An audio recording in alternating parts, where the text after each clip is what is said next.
Okay, so today we're looking at 7.2 derivatives of the sine and cosine function. So we're going to use two important limits that we learned in the 7.1 lesson. So the fundamental trig limit, where we learned that the limit as theta goes to 0 of sine theta on theta was equal to 1. And then somewhere around example 6 or 7, I can't exactly remember in the lesson, the limit as theta goes to 0 of cos theta minus 1 on theta was equal to 0. We're going to use those today in our investigation here. So we're looking at how do we find the derivative of sine and cos. So we're going to do a little investigation using our first principles of calculus. So much fun from chapter 2. That was our lovely H formula. So we are going to get started on this using the function of sine. So where we have our f function, we're going to replace it with sine. Okay, so we are taking the derivative of f. It's equal to the limit as h goes to 0 of sine x plus h minus sine x all over h. Now to expand, I maybe make a bigger pen here. To expand our sine x plus h, we're going to use our addition identity. So back from 30, two angles that were being added together, alpha plus beta, sine A plus B, was equal to sine A cos B plus cos A sine B. And in our case, A is angle X and B is angle H. Okay, so I'm going to replace that in my limit here. So every time you write your limit, write your next line, you need to include your limit because we're not using direct substitution at the moment. So we have the limit of sine X cos H plus cos X sine H minus sine X from the tail, and all of that is over H. Okay, so this piece right here came from my sum identity. All right, so now what can we do with this? Okay, so what I can see between the first term and the last term is that they both have a sine X. So I'm going to factor out sine X, the limit as H goes to 0. Factor out the sine X, you would be left with cos H and then minus 1. And then we still have this middle term of cos X sine H, and this whole thing is over H. All right, so to manipulate this, I'm trying to find those lovely limit identities from the top of the page. So what I'm going to do is separate this into two fractions. So I have the limit as h goes to 0 of sine x multiplied by cos h minus 1 all over h plus cos x sine h all over h. And from here, I can use my properties of limits to make these each have their own, sorry, this should have had brackets, their own limit. So the limit as h goes to 0 of sine x cos h minus 1 all on h plus the limit as h goes to 0 of cos x sine h all on h. Okay, so when I look at this, hopefully you can see that hidden in here are those two limits from the top of the page. On this first one, I have cos h minus 1 on h. That's the same as cos theta minus 1 on theta. So that piece right there is equal to 0. And then in the second set, we have sine h on h. There's your fundamental trig limit. So that piece is equal to 1. So now, by direct substitution, I can write sine x multiplied by 0, because it's as h approaches 0. I don't have an h in my sine x to replace in that one. And this whole cos h minus 1 on h is 0. So now I have sine x times 0 for the first limit. And then I'm adding that to the limit as h goes to 0 of cos x. Again, I don't have an h to replace in my cos x, multiplied by 1. So sine x times 0 is 0, and cos x times 1 is 1. So it's equal to cos x.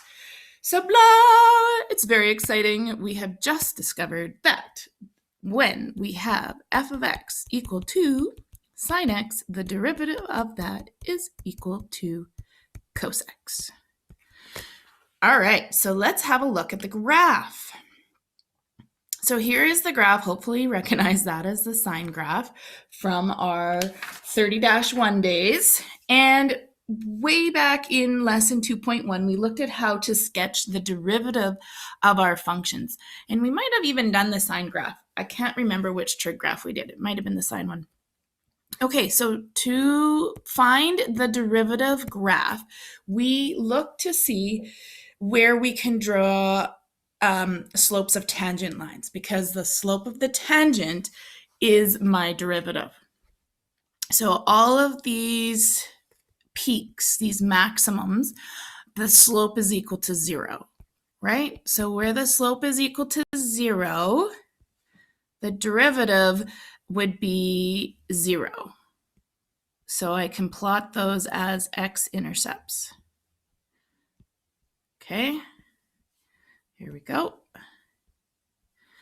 All right, and then where the slope crosses the x-axis on an angle where it's rising, sorry, not an angle, but where it's rising through the x-axis here, those have a slope of 1.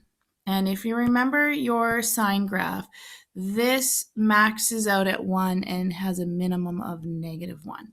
Okay, so it's range. So wherever I have slopes equal to 1, I'm going to have y values of 1 on my derivative graph. Okay, and then wherever I have slopes that are equal to -1, so coming through here, these are my best tangent lines, I would have y values of -1 on my derivative graph. Okay, because remember the derivative represents the slope of the tangent.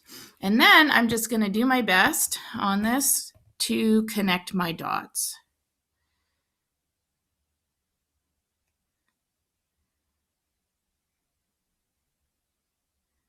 All right, I didn't do too bad. And hopefully you can see that that is actually the cos graph. All right, so here we go. We're going to do this one more time. If you feel like you would like to try this on your own, feel free to pause the video and give this a try with the cos function. So we're going to find the derivative using first principles, so the limit as h goes to 0 of the cos function, so cos x plus h minus cos x, all divided by h. Now this time we're using the cos identity. So cos A plus B is equal to cos A cos B minus sine A sine B. So that's what I'm going to use for cos x plus h. So this is equal to the limit as h goes to 0 of cos x cos h minus sine x sine h, and then minus the cos x of the other term, all divided by h. And then I'm looking for that common factor. Hopefully you see cos x is the common factor, and we'll take that out. The limit as h goes to 0 of cos x factored out, multiplied by cos h minus 1, that all on h, leaves me with this second piece, which I'm going to just write because I feel like I'm going to run out of room as my second limit right here, the limit as h goes to 0 of what was left over in the middle, sine x sine h on h. So I kind of combined two steps there. Hopefully that's okay with you guys. Okay, so again, we're going to look for those limits that were on the previous page. So I have cos h minus 1 on h, that's equal to 0. And then I have my sine h on h, there's that fundamental trig limit, it's equal to 1.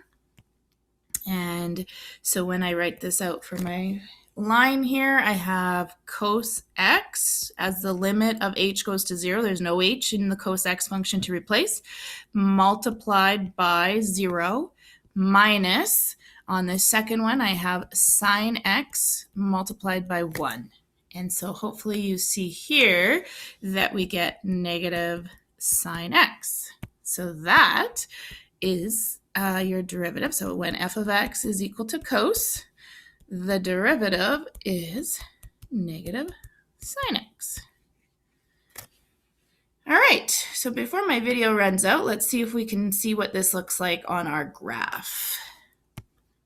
Okay, so we're looking for all those max and mins having slopes of 0, right? Their tangent line has a slope of 0, so we can graph those y values as 0 because the derivative represents the slope. And then I'm looking for where I could draw positive 1 slopes, which is right through the x-axis. And again, this graph has a range of -1 to 1. So those ones would be up near the maxes. And then in the other direction, we have slopes that were equal to -1 for tangents. And so those would be down, hopefully in line with my minimums. And then I'm going to try and sketch this as best that I can, connecting my dots.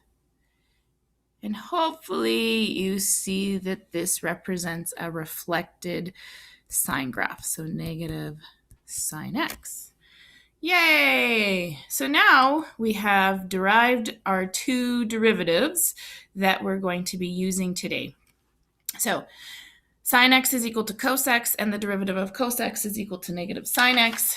And it says you need to memorize these. Of course, you guys have your formula sheets at home. And so you don't need to memorize them. However, you might need to have them memorized for next year. All right, I'm going to pause the video here and we'll come back and look at how do we find the derivatives using this information.